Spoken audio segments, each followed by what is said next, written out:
수사 개시 2달을 넘긴 2차 종합특검이 2차 계엄 의혹 등과 관련해 군과 검찰 등을 동시에 겨냥하며 수사 전선을 넓히고 있습니다.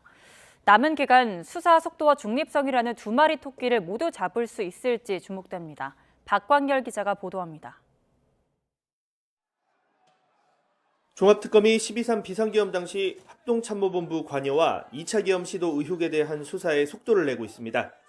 김명수 전 합참의장의 자택 등을 강제 수사한 데 이어 검찰 내부망을 압수수색하며 계엄 당시 검찰 대응 과정도 정조준했습니다. 물론 여전히 수사 전반에 대한 물음표 섞인 시선도 있습니다. 2달 동안 구속하거나 재판에 넘긴 피의자가 없다는 비판이 대표적입니다.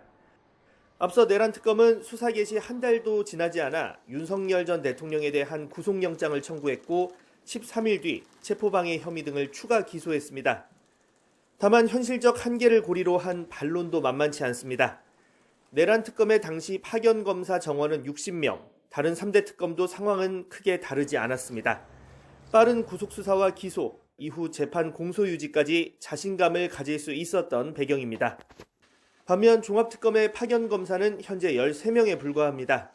조기에 구속수사를 시도할 경우 20일 내에 이뤄져야 하는 기소 여부 판단과 재판 공소유지까지 자칫 인력난이 더 커질 수 있다는 겁니다. 우리 종합특검법상 검사 파견 정원은 15명입니다. 검사 파견 정원도 채우지 못한 채 수사는 진행되고 있습니다. 중립성 지적에 대한 대응도 본격화하는 모양새입니다. 앞서 초대형 국정농단 의심 사건으로 이름을 붙였던 쌍방울 대북 송금 수사에 대한 윤석열 정부 개입 의혹도 다른 명칭을 쓰는 방안을 검토하고 있습니다.